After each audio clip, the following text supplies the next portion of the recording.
నమస్తే, welcome to special focus.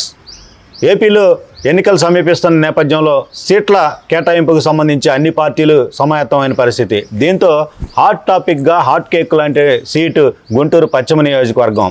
ఆది నుంచి కాపు సామాజిక వర్గానికి పెద్ద ఎత్తున కూడా అనుకూలమైనటువంటి సీటు గుంటూరు పశ్చిమ నియోజకవర్గం. టీడీపీకి పెద్ద ఎత్తున కూడా కలిసి వచ్చేటటువంటి సీటు.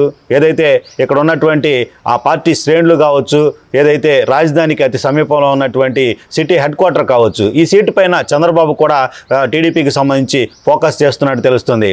లోకేష్ అయితే యూత్కి అవకాశం ఇవ్వాలనేటటువంటి ఆలోచనలో ఉన్నట్టు కూడా తెలుస్తుంది. దీనికి సంబంధించి చూస్తే ఇక్కడ ఈ సీటుకు సంబంధించి ఎంత ప్రాధాన్యత ఉందంటే, మంత్రి స్థాయిలో ఉన్నటువంటి విడుదల రజనీనే నేరుగా వైసీపీ ఇక్కడ దించినటువంటి పరిస్థితి. దీంతో మంత్రి కేడర్లో ఉన్నటువంటి బలమైనటువంటి వాయిస్ ఉన్నటువంటి మహిళను ఎదుర్కోవాలంటే మరో మంచి వాయిస్ ఉన్నటువంటి, ప్రజలతో సత్సంబంధాలు ఉన్నటువంటి, వాయిస్ ఉన్నటువంటి, గట్స్ ఉన్నటువంటి లేడీ క్యాండిడేట్ని ఇక్కడ నిలపాలనేటటువంటి ఆలోచనలో టీడీపీ ఉన్నట్టు తెలుస్తుంది. అయితే టీడీపీ నుంచా జనసేన నుంచా దీనికి సంబంధించి చూస్తే, ఎవరైతే సీనియర్ అడ్వకేట్గా ఉండి ఎవరైతే ప్రజాపక్షాన ఉంటూ సమస్యలను పెద్ద ఎత్తున ప్రభుత్వంకు సంబంధించినటువంటి ఎలాంటి సమస్య ప్రజలు ఎదుర్కొంటున్నప్పటికీ కూడా ప్రజల్లో ఉంటూ ప్రజల పక్షాన పోరాడుతున్నటువంటి సామాజిక ఉద్యమకారిణిగా పడినటువంటి సీనియర్ అడ్వకేట్ జనసేన అధికార ప్రతినిధి రజనీ గారికి సంబంధించి పేరు కూడా వినిపిస్తున్నటువంటి పరిస్థితి. ప్రస్తుతం వైసీపీలో విడుదల రజనీ ఉండగా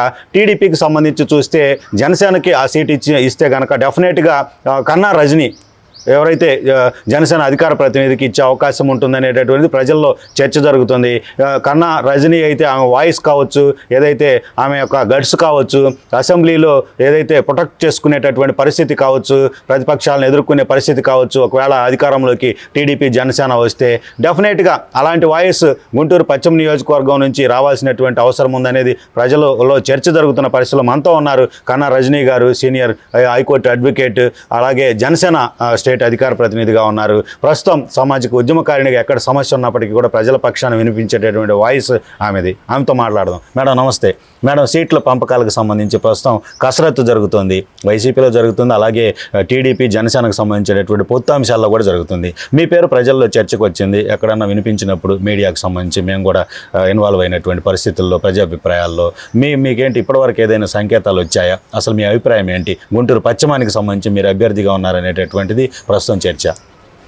ముఖ్యంగా జనసేన రాష్ట్ర అధికార ప్రతినిధి కాకముందు ఒక హైకోర్టు లాయర్, ప్రాణాలకు తెగించి పనిచేసినటువంటి దిశ ఎన్కౌంటర్ కేసులో ఒక కీలకమైన అడ్వకేటు, అమరావతి ఉద్యమంలో రాజధాని రైతుల పక్షాన నిర్విరామంగా పోరాడినటువంటి ఒక ఉద్యమకారిణి, దళిత మహిళ ఏదైతే కొండోపిలో ట్రాక్టర్తో తొక్కబడిందో అటువంటి కేసులు, దళిత ఉద్యమాలలో అన్నిట్లో అంటే అక్కడక్కడ మాకు సంబంధించినటువంటి కేసులకు సంబంధించి కీలకంగా గవర్నమెంట్ హాస్పిటల్లో, జీజెచ్ లాంటి గవర్నమెంట్ హాస్పిటల్లో అన్యాక్రాంతంగా కొంతమంది విభాగాలని ఉన్నపళంగా సస్పెండ్ చేయడం, కొంతమందికి 10 నెలలు పైచులకు జీతాలు ఇవ్వకపోవడం, వీటన్నిటినీ కోర్టు దృష్టికి తీసుకెళ్ళి ఉద్యమంగా మీడియా ద్వారా ఫోకస్ చేసి ఒక పెద్ద ర్యాలీలు చేసినటువంటి అడ్వకేటు. నాకుండే పేరు జనాల్లో ఎప్పుడు ఉంటుందండి. అది మీరంటూ గుంటూరులో అంటున్నారు, కానీ 2 తెలుగు రాష్ట్రాల్లో కూడా లాయర్ రజనీ అంటే రోడ్డును పోతా కూడా గుర్తించే అవకాశం భగవంతుడు మాకు ఇచ్చినటువంటి దయ అనుకుంటాం. ఎందుకంటే డబ్బిస్తే ఇంకేమైనా పదవులు వస్తాయేమో కానీ మంచి పేరు రాదండి. డబ్బున్న ప్రతి ఓడు చెక్కు మీద సంతకం పెడతాడు, కానీ నిజంగా ఒక అభ్యుదయ భావాలు ఉన్నోడు, ఆదర్శప్రాయుడు మాత్రమే ఆటోగ్రాఫ్ ఇవ్వగలుగుతాడు అనే ఒక సిద్ధాంతాన్ని నమ్మినటువంటి వ్యక్తిని. పదవులకి ఆశించి ఎప్పుడు పనిచేయనండి. ఎందుకంటే జనసేనలో కూడా నేను పార్టీలో రావడానికి కూడా నాగబాబు అన్న మాట్లాడి, కళ్యాణ్ బాబు గారు ఎదురుగా కూర్చొని 40 నిమిషాలు నాతో విశ్లేషించి వెంటనే పార్టీలో రాష్ట్ర అధికార ప్రతినిధి పోస్ట్ ఇవ్వడానికి ఒక్క సెకండ్ కూడా ఆలోచించకుండా నాకు అన్న ఇచ్చారు. దాన్ని కాపాడుకోవడం చాలా కష్టతరం అవుతుందండి. ఎందుకంటే నా సొంత అభిప్రాయాన్ని నేను అన్ని చోట్ల చెప్పలేను. పార్టీ అనే ఒక స్టాండ్ ఉంది. నా ఓన్ మాట చెప్పాలా, పార్టీ ఎజెండా చెప్పాలా అనేది కూడా అర్థం కాని పరిస్థితి. రాజకీయం అంటే మీరు చెప్తే అది ఇంకా ఒక పెద్ద రొచ్చు. అందరూ రొచ్చు అనుకొని వెళ్ళిపోతే మరి దాన్ని క్లీన్ చేసి కడిగేది ఎవరు అంటున్నటువంటి రాష్ట్ర ప్రజలు. ఒకానొక టైంలో కత్తి మీద సాన్లాగా ఉంటుందండి పదవి. ఈ పదవి లేనప్పుడు మీరు ఎన్నో వీడియోస్ మీడియాలో చూసుంటారు. నేను అందరూ మీకు సుపరిచితురాలని. పదవి వచ్చాక జనసేన స్టాండ్, పదవి లేనప్పుడు మీ హైకోర్టు లాయర్ రజనీ మీ అందరి మనసుల్లో ఉన్నటువంటి వ్యక్తినే. ఈ పదవి వచ్చాక వెళ్ళే గుర్రానికి కళ్ళాలు వేస్తారు చూడండి, ఆ మాదిరిగా ఉంటుంది పదవి. సో అది ఎట్లా అంటే ఒక చిన్న ఎగ్జాంపుల్, వెంగళాయపాలెంలో ఒక కాపు కమ్యూనిటీ నుంచి ఒక ఆడబిడ్డని అతి కిరాతకంగా రేప్ చేసి ఆ అమ్మాయిని ఒక వ్యక్తిని నమ్మి ప్రేమించానని పాపం అతనితో వెళ్ళింది. అతను ఒక 6 వ్యక్తులను తీసుకొని వచ్చి రేప్ చేసేసి ఒక 10-15 రోజులు ఇంకో చోట పెట్టి మన పేరేచర్లో పెట్టి ఆ అమ్మాయిని అంత కిరాతకంగా చేసి ఆ అమ్మాయిని వదిలేశాడు. వదిలేసిన ఆ పిల్ల ప్రాణాలతో బయటకు వచ్చి వాళ్ళే వదిలేశారు, ప్రాణాలతో బయటకు వచ్చి జీజీహెచ్లో ఒక 15-20 రోజులు హెవీ బ్లీడింగ్తో ట్రీట్మెంట్ తీసుకుంటూ ప్రెగ్నెంట్ ఆవిడ ఒక గౌరవ డిఎస్పి గారిని కాళ్ళు పట్టుకొని తల్లి చెల్లి ఆ బాధితురాలు అందరూ నాకు న్యాయం చేయండి మేడం, అతను నేను ప్రేమించి వెళ్ళాను, ఇప్పుడు నేను ప్రెగ్నెంట్ని, చుట్టుపక్కల అందరు రేప్ చేశారు, వాళ్ళకి శిక్ష పడాలి అంటూ కాళ్ళు పట్టుకున్న డిఎస్పిని ఈవిడ కడుపుతోంది, గౌరవ డిఎస్పి గారు కూడా కడుపుతూ ఉన్నారు. పాపం కాళ్ళతో నెట్టేసిన పర్వం అండి, డిఎస్పి స్థాయిలో ఉన్న వ్యక్తి కాళ్ళతో నెట్టేసిన పర్వం.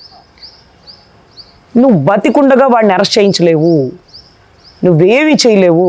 కడుపుతో ఉన్నావా, ఈవిడ తండ్రి 1, 3, 6, ఈ 6 ఎవడని చెప్తావు? పుట్టని డిఎన్ఏ టెస్ట్ చేశాక చెప్తాం, ఇది నీ చెల్లి ఎక్కువ చేస్తున్నాయి, ఇది కూడా అదే బాపతా, ఏంది ఎక్కువ తక్కువ మాట్లాడు, మీరు బ్రోకల్ కుటుంబం అని బయటికి నిరూపిస్తాను అన్నటువంటి పరిస్థితి. ఇక్కడ ఏ కులమైనా నేను పనిచేస్తాను, దళిత కులమైనా కమ్మ కులమైనా, కులాలతో పని లేదండి.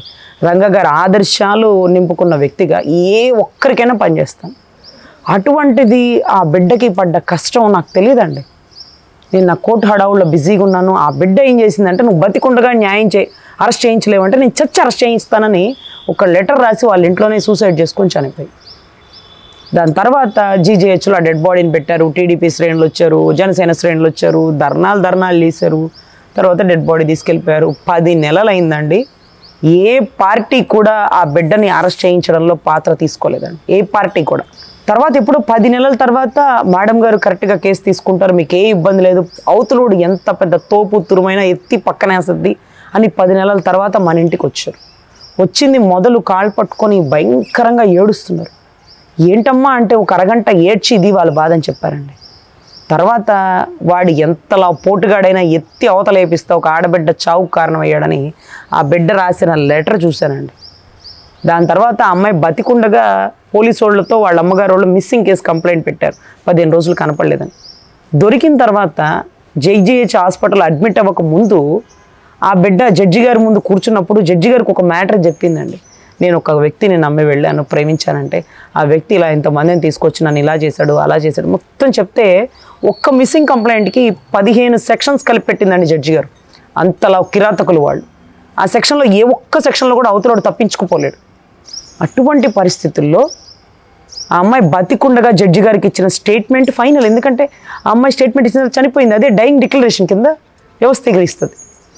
సో అటువంటి పరిస్థితుల్లో ఆ కేసు మన దగ్గరకు వచ్చినప్పుడు అవతల వైపు నుంచి వైసీపీ వాడు ఉన్నాడంటండి, ఊడికి ఎక్కువ. అక్కడ తెలంగాణలో కేసీఆర్, కేటీఆర్, సజ్జనార్ గారిని పక్కన పెట్టిందని, ఇక్కడ నాకు గవర్నమెంట్ అంటే నాకు తెలుసు కదా, తృణప్రాయంగా పక్కన పడేస్తా. ఫోన్ చేశారు ఒకళ్ళు పైల్వాన్లు, ఫోన్ చేసి మేము ఎవరో తెలుసా, నువ్వు ఆ కేసులో ఎందుకు ఇన్వాల్వ్ అవుతున్నావు, వాళ్ళు 6 బిడ్డల జీవితాలు పోతుంది, ఏదో జరిగిపోయిందిలే అండి. ఏదో జరిగిందా? బిడ్డ ప్రాణాలతో ఉండి పోరాడి పోలీస్ స్టేషన్లో న్యాయం దొరక్క, నీ బులుగు దిశ పోలీస్ స్టేషన్లో న్యాయం దొరక్క, నీ పనికిమాల దిశ యాప్లో న్యాయం దొరక్క, చచ్చిపోయినా వాళ్ళని అరెస్ట్ చేయించాలన్నా కూడా, చచ్చాక కూడా న్యాయం దొరక్కపోతే ఇంకా కూడా మీరు మనుషులేనా అని చెప్పి నేను, అమ్మా మీరు నేనెవరో అని అడుగుతున్నారు, నేనెవరో తెలుసా అని అడుగుతున్నారు.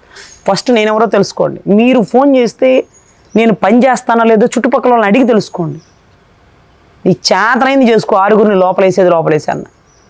మేడం, అంటే ప్రస్తుతం మనం ఆలోచిస్తే బలమైనటువంటి ఆర్థిక పరిపుష్టి కలిగినటువంటి, అలాగే 2 కులాలకు సంబంధించినటువంటి వివాహం సంబంధించినటువంటి బంధం రజనీ గారికి సంబంధించి, విడుదల రజనీ గారికి ఉన్న పరిస్థితి, మినిస్టర్గా ఉన్నటువంటి పరిస్థితి, ఆమెను ఢీకొని కన్నా రజనీ గెలిచేటటువంటి పరిస్థితులకు సంబంధించి అవకాశాలు ఏ మేరకు ఉన్నాయంటారు? ముఖ్యంగా గుంటూరు 2 అక్కడ మీరు అన్నారు కాపింట్లో కోడలని, ఇక్కడ కాపింటి ఆడబిడ్డని, రంగా గారి ఆదర్శవాదిని, వాళ్ళ గుంటూరు అమ్మాయిని, కళ్ళ ముందు ఎప్పుడూ కనపడుతూ ఉండే పిల్లని, ఎంతోమంది నా పదవి వచ్చినప్పుడు నన్ను ఇంటికి వచ్చి పరామర్శించి ప్రతి ఒక్కరికి నేను నోటెడ్ అయ్యా, భలే పిల్లవమ్మ, మన కులంలో ఆణిముచ్చానివి తల్లి, చరిత్రలో మిగిలిపోతావమ్మా అన్నటువంటి బ్లెస్సింగ్స్ తీసుకున్న ఆడబిడ్డను. ఖచ్చితంగా ఈరోజు కేవలం విడుదల రజనీకి ధీటుగా కన్నా రజనీ ఎక్కడ నిలబడుతుంది అంటే ధర్మయుద్ధంలో న్యాయబద్ధంగా పోరాడే రజనీ వెనకాల కులబలం ఉంది. నేనుండగా ఒక్క కాపు ఓటు కూడా విడుదల రజనీకి పడనివ్వను.